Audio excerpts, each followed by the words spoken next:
net om 1:05 saaltjie, terwyl van ons jonger mense, kinders, net om hulle te prikkel en dalk net die aandag te probeer vestig op iets wat belangrik is in hierdie skrifgedeeltes wat ons nou gaan lees.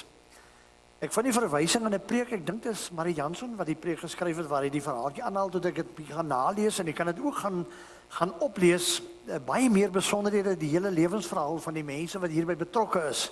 Dis eintlik aangrypend. Dit gaan oor 'n gebeurtenis in Auschwitz. Dit is 'n strafkamp in die nazi-tyd vervolging. Die tyd is hier rondom 1942, begin 43, is nie heeltemal seker, ek kon die spesifieke datum van die insident wat daar plaasvind, dit kon ek nie kry nie. Maar wat gebeur het, in een van die barakke het 'n prisonier, 'n gevangene weggeraak. En die kamphoof, kan nie sy rang onthou nie, maar sy naam was Fritz, sy van was Fritz, beveel toe dat 10 ander gevangenes uit dieselfde barak doodgemaak moes word, om uitgehonger te word. Hulle moes sonder kos toegesluit word, totdat hulle dood is. En daar is sommer net mense gegryp, uit die getal mense wat daar op die paradegrond gestaan het, gegryp en uitgesleep tot daar 10 is. Een van hierdie mense wat daar was, sy naam was Franz Gajowniczek, 'n Poolse sergeant in die weermag wat gevangene daar was. En toe hy vorentoe gesleep word, toe bid hy vir sy familie, my arme vrou en kinders, my arme vrou en kinders, want hy het geweet hy moet sterf. En terwyl hy vorentoe gesleep word, stap nog 'n man vrywillig vorentoe. Sy naam was Maximilian Kolbe. En hy sê, los daai man, ek sal in sy plek sterf. Verbasend genoeg, dat die kampkommandant Fritz dit toe. En kon hierdie man, Franz Gajowniczek, kon hy weer gaan inval. En het hy wonderbaarlik die strafkamp oorleef. En is hy weer met sy vrou, sy kinders is ongelukkig in 'n bomontploffing, al 3 sy kinders dood. Maar sy vrou Helena die oorlog oorleef en hulle is herenig. Sy vrou is eers in 1977 oorlede. En Frans is eers in 1995 is hy oorlede. Lang vrugbare lewe gelei. Hy het baie plekke opgetree, want hy het die res van sy lewe gesê, totdat ek nie meer asem in my liggaam oor het nie, sal ek vir mense vertel van wat daardie priester aan my gedoen het. Want Maximilian Kolbe was 'n Rooms-Katolieke priester. En het sy lewe opgeoffer. Hulle is genadiglik na 2 weke van uithongering is hulle met gif ingespuit, sogenaamde muurgif, en is al 10 van hulle dood in die kamp. Jare later, in die begin van die 1990s, is hierdie priester tot heilige verklaar in die Rooms-Katolieke Kerk, weens sy heldendaad wat hy verrig het, want dit het net eenvoudig, het sy storie net nooit gaan lê nie. En het Gajowniczek is uiteindelik begrawe in die gemeente wat deur Kolbe gestig was. Hy is daar begrawe. Dit was sy wens. Gajowniczek was die dag toe Kolbe tot heilige verklaar as 'n gas van die paus in die Vatikaan. Hy was 93 toe hy in Maart 1995 oorlede is. Kolbe word deur die Rooms-Katolieke Kerk vereer as 'n heilige. Dit is nogal 'n verhaal wat 'n mens aangryp. Want omdat dit ander name is wat 'n mens normaalweg nie verwag nie, luister 'n mens net beter na. Dit het my nogal getref. Wonder wie van ons sou bereid wees om dit te doen. Om sonder dat hierdie man dit enigstens verdien, op te staan en te sê, laat hom maar lewe. Ek sal in sy plek sterwe. Plaasvervangend. En dit het sin gemaak. Want hierdie man wat oorleef het sy storie vertel aan mense daarna. Ons Bybel is vol van sulke verhale. Ek wil vanmôre die Nuwe Testament begin by Handelinge 8. van 'n verhaal dat die Here het vir Filippus op 'n manier deur 'n engel gesê, gaan na alleen pad toe. Jy sal nou min of meer weet waar is Ethiopië. En daar was 'n man op die pad, waarskynlik met 'n redelike gevolg. Hy was 'n ontemande man wat 'n baie hoë posisie bekleed. Hy was waarskynlik amper eerste minister, as hy nie eerste minister was nie, was hy waarskynlik minister van finansies van die koningin van Ethiopië, wat 'n geweldige sterk ryk gehad het in daardie tyd. Maar op 'n manier het hy die Joodse godsdiens aangaan. En was hy of op pad na of op pad terug van Jerusalem af waar hy die Here gaan aanbid het. Die God van Israel. En hy ry langs die pad en hier staan 'n ryloper. En hy laai hom op sy wa. Die ryloper se naam was Filippus, een van die apostels. En Filippus vra vir hom, "Wat lees jy?" En hy sê, "Ek lees die boek Jesaja." Kan jy vir my verduidelik wat hier aangaan? Van wie praat Jesaja? Kom ons lees 'n stukkie van hierdie verhaal. Dis in Handelinge 8 by vers 26. 'n Engel van die Here het vir Filippus gesê, "Maak gereed en gaan na die suide met die pad wat van Jerusalem af afwaarts loop na Gaza. Dis 'n verlate pad." Hy doen dit toe en kyk, daar was 'n man van Ethiopië, 'n eunuch, 'n hoë amptenaar van die Kandake, die koningin van die Ethiopiërs, wat in beheer van haar hele skatkis was en wat na Jerusalem gegaan het om te gaan aanbid. Hy was op pad terug en hy het op sy wa die profeet Jesaja gesit en lees. Toe sê die Gees vir Filippus, "Gaan nader en bly by daardie wa." Filippus het nader gehardloop om die profeet Jesaja oorlees en gevra, "Verstaan u wat u lees?" En die enige het hom geantwoord, "Hoe sou ek kon as iemand dit nie vir my verduidelik nie?" En het Filippus genooi om op die water te klim en by hom te kom sit. En die skrifgedeelte wat hy besig was om te lees was, "Soos 'n skaap is hy ter slagting gelei, en soos 'n lam wat stom is voor sy skeerder, so maak hy sy mond nie oop nie. In sy vernedering is regspraak hom ontneem. En wie sal sy nageslag kan opnoem? Want sy lewe word van die aarde af weggeneem." En die enige sê toe vir Filippus, "Ek vra jou, van wie sê die profeet dit? Van homself of van iemand anders?" Filippus het toe begin praat en vanuit hierdie skrifgedeelte die evangelie van Jesus aan hierdie man verkondig. En dan lees ons, hy kom tot bekering en hy word daar langs die pad gedoop. En ons wonder wat het van hom geword. En ons wonder steeds vandag oor die vraag wat hy vir Filippus gevra het. Van wie praat hierdie profeet? Nou gaan ons lees in die Bybel, Jesaja 52 en 53. Nou hierdie gedeelte is party mense sê van 5, daar is self mense wat 6 gedeeltes wat oor die knegg van die Here handel. Dis 'n baie bekende uitdrukking, 'n Hebreëse uitdrukking wat nie van belang is dat dit in Hebreëus is nie, maar wat Jesaja oor praat oor iemand, die sogenaamde knegg van die Here.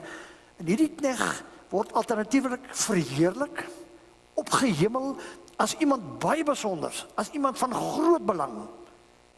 En soos dat ons nou gaan lees, die volgende oomblik amper verneder, vertrap in die grond en tot niks en niemand gemaak. Die groot woord is ambivalente beskrywing. Eers die een uiterste, dan die ander uiterste.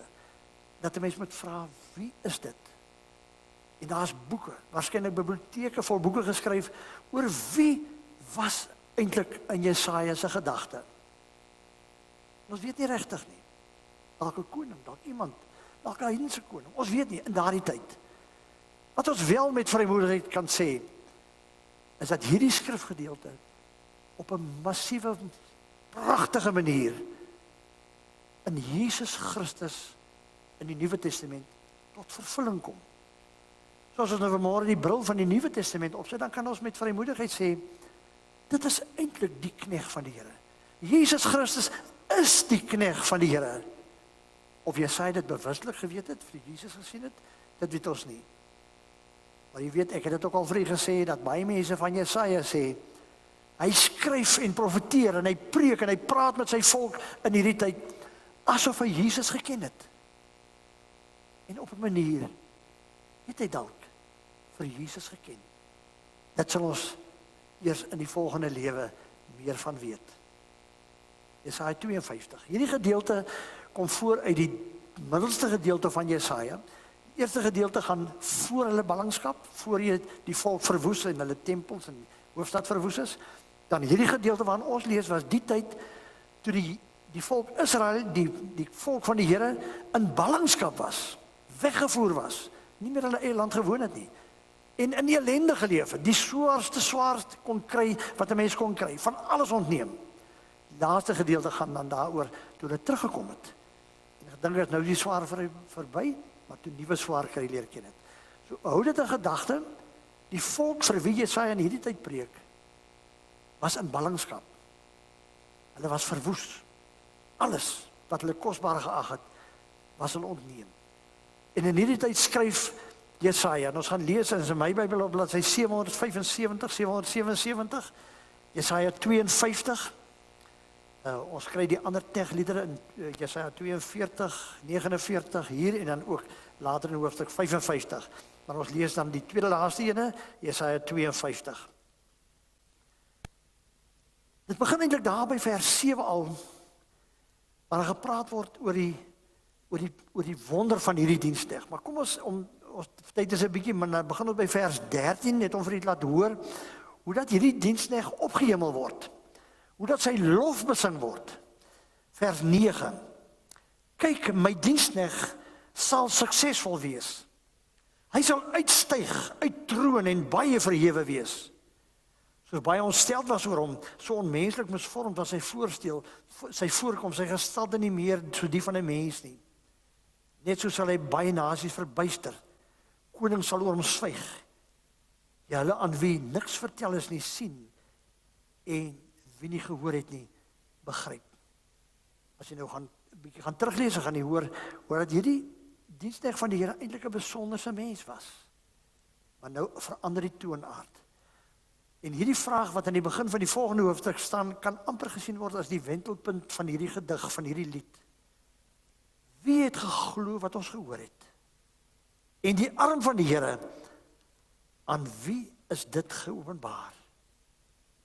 Hy, nou is ons terug by die diensknegt, het soos 'n jong loot voor hom, voor die Here opgegroei, soos 'n wortelstok uit droë grond. Hy het nie 'n gestalte gehad, geen glans, dat ons na hom sou kyk nie. Nie 'n goeie voorkoms, dat ons hom sou begeer nie.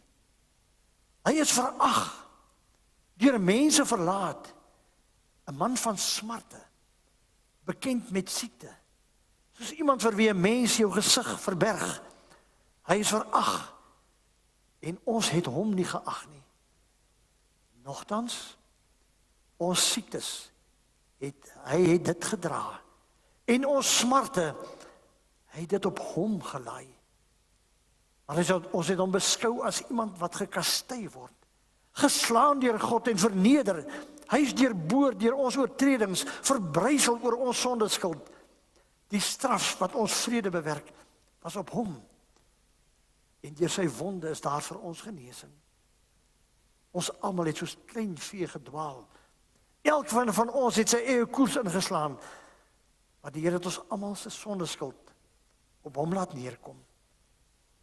Soos Marie Jansen sê, en toe laat waai die Here deur sy gees die Bybel van die enige bietjie rond, en toe hy weer lees, toe lees hy hierdie woorde.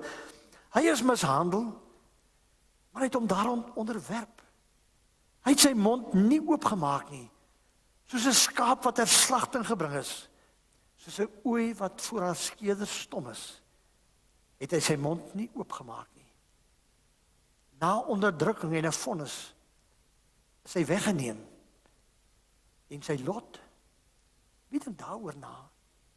Hy is afgesny van die land van die lewenis, vanweë die oortreding van sy volk, het die sla hom getref. So gaan die gedig aan, maar genadiglik, soos by elke ander een van hierdie gedigte, eindig hy weer in verhoging. Die toonaard verander weer hier in die middel van vers 11. Kom ons lees net daarvan af verder, net so die middel van vers 11, sal jy sien, is daar so 'n openingkie, ook in die nuwe vertaling, En dan gaan die gedig aan, my diensknegt sal hom as regverdige betoon aan baie. En hulle sonde skuld, hy sal dit op hom laai. Daarom sal ek aan hom 'n deel gee onder baie. En met magtiges sal hy buit verdeel, omdat hy sy lewe blootgestel het aan die dood en by oortreders gereken is. Hy het egter die sonde van baie gedra. Vir oortreders het hy ingetree. Aangrypend. Party mense noem dit die hoogtepunt van Jesaja. Party mense sê dis die Nuwe Testament, in die Ou Testament, wat ons hier lees. Die verhaal van hierdie Poolse sergeant wat met sy lewe uitgekom het uit 'n strafkamp, uit 'n nazi-strafkamp, gryp mense aan. Want is nuwe name. Ai, dis 'n wonderlike storie. Ons het so 'n storie. Maar die omstandighede en die name en die intrede in ander mense se plek raak ons aangewoond. Ons ken Jesus so goed dat ons dit wat hy gedoen het as diensknegt van die Here nie meer altyd as vars en nuut en aangrypend ervaar nie. Hierdie een van 'n paar gedigte oor die diensknegt van die Here begin met die grootsheid van die knegt. En dan met eens amper sonder waarskuwing lees ons dat die knegt nie groot is nie. Hy is niks. Hy is niemand nie. Hy lyk soos iemand na wie mense nie graag wil kyk nie. Dat jy wil wegkyk. In Hebreë staan jy wil jou gesig toemaak as jy in die omgewing is. Onverwags dramaties. Iemand wat ly, wat die stank en die ellende en die bloed, die gevolge van sonde en verkeerd en vernedering op hom moet neem. Weet jy wie was die man? Vra die enig. Sê my, van wie praat Jesaja? Filippus het geen oomblik gehuiwer nie. Hy het hom vertel van Jesus Christus. Hy het hom vertel van die knegt, die Here Jesus Christus, wat in die fynste detail voldoen het aan alles wat voorspel word van hierdie knegt. Dat hy hierdie storie kon hoor en kon glo. As ons soos die Ou Testament, as ons soos die enig net die Ou Testament gehad het vandag, dan was ons ook nog in twyfel. Van wie praat Jesaja? Maar ons het die Nuwe Testament, ons het die Openbaring. Die Here Jesus was hier en hy het moeite gedoen om juist volledig, volkome volmaak in die skoene van hierdie diensknegt te gaan staan. Want die knegt leef verander. Hy neem die ander se skuld op hom. Hy, sonder dat hy die sonde het, sonder dat hy enige skuld het, sê, gee dit vir my. Laat hom vry. Ek sal in sy plek sterf. Nie net sterf nie, maar ook verneder word tot die dood toe. Dit gaan 'n bietjie teen ons sin van geregtigheid in. Dit steek ons bietjie teen die bors dat dit kon gebeur. Hierdie onverwagse, skreiende onreg. Hierdie weerloosheid van hierdie man wat groot blyk te wees, wat 'n belangrike mens of iemand kon wees, en wat dit was. As ons nou kyk na Jesus, wat sy woonplek in die hemel by sy Vader prysgegee het. Sondeloos geleef het. Niemand iets aangedoen het, net goed, word uiteindelik uitgekruid as 'n suiplap en 'n misdadiger. En hy word doodgemartel. En dan met eens besef ons is vry. Want hy doen dit in ons plek. Hy maak homself magteloos om ons vry te maak. Die gewilligheid van Jesus Christus om die volle pad van vernedering te stap. Inspireer ons dit nog? Hoe leef ons in dankbaarheid? Is ons nog oneindig dankbaar vir die feit dat ons kan lewe uit God se genade in Jesus Christus? As 'n mens die woorde van die knegt weer lees en dit raak sien, dan ervaar ons eie broosheid en swaar kry en twyfel. Ons sit maar daar in die barakke, uitsigloos, gevangenes van sonde, van ellende in 'n stukkende wêreld. En dan met eens besef ons Verlosser verlos ons nie van 'n afstand af nie. God het nie van ver af die verlossing bewerkstellig nie. Hy het my letterlik aan my hand gevat en gesê, staan terug. Gee die plek waar jy staan, die vonnis wat oor jou is, die dood wat op jou wag, gee dit vir my. Ek stap vry weg. En hy sterf 'n aaklige dood in my plek. Kom ons hoor vandag opnuut dat die Here vir ons sê, my genade is vir jou genoeg. Ook wanneer ons swaar kry. Want ons is mos gou om te kerm, waar's God in my ellende? Waar's God as ek swaar kry? Waar's God in Oekraïne? Waar's God in Gaza? Waar's God in die misdaadslagoffers se huis? Waar is God? God is nie ver nie. God is daar. Hy is in ons plek. Hoor ons dalk vanmôre, die Here sê, ek ken jou ellende. Ek het nie geld nie, ek het niks anders nie. Maar in die naam van Jesus Christus, staan op, stap weg, jy's vry. As ons swaar kry en ellende beleef, Jesus Christus is nie maar net naby nie. Hy's in ons plek. Hy's hier. Want hy ken swaar kry. Die knegt van die Here het ons swaar kry ook op hom geneem en daarmee afgereken.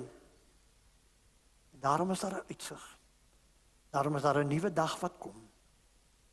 Daarom kan ons lyding hanteer en oorleef. Want Christus Jesus is die Here wat ons verlos het. Filippus vertel vir hierdie enig van Jesus wat sy lewe daarna was, dit sal 'n mens nie weet nie. Hierdie Poolse offisier kon nooit genoeg vertel van sy belewenis nie. Mag ons iets van wat hy beleef het vanmôre besef en beleef. Die knegt van die Here is God se seun. En hy het ons ellende op hom geneem. Dis nie meer ons nie. Hy het afgereken daarmee. Mag u getroos lewe en mag u getroos sterwe.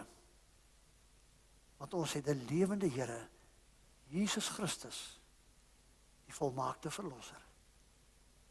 Dis hom wat die woord aan ons verkondig vanmôre. Mag u hom raak hoor, raak sien en raak beleef elke dag.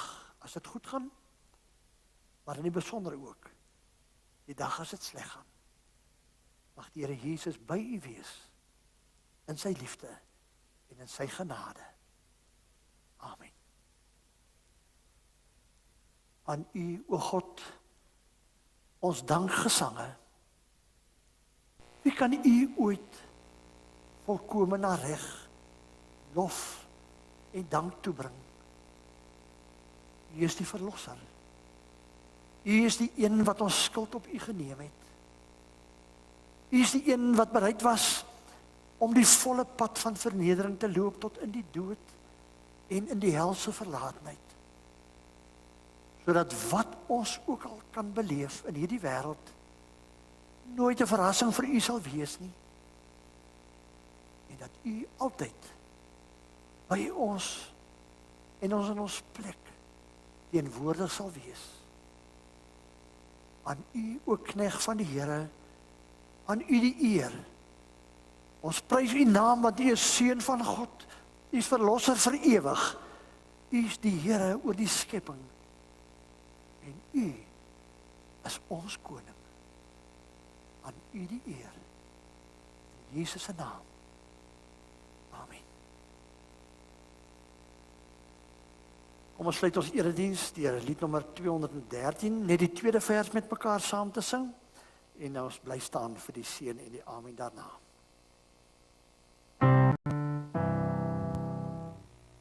Die genade van die Here bly met u, ontvang daarom sy seën en gaan leef in sy vrede. Die genade van God wat ons Vader is en wat vir ons sorg. Die liefde en sorg en vryheid wat Jesus Christus vir ons verdien het as knegt van die Here, en die teenwoordigheid en die troos en die wysheid van God die Heilige Gees bly met u elkeen. U is vrygemaak. God het dit gedoen. Gaan leef vir hom.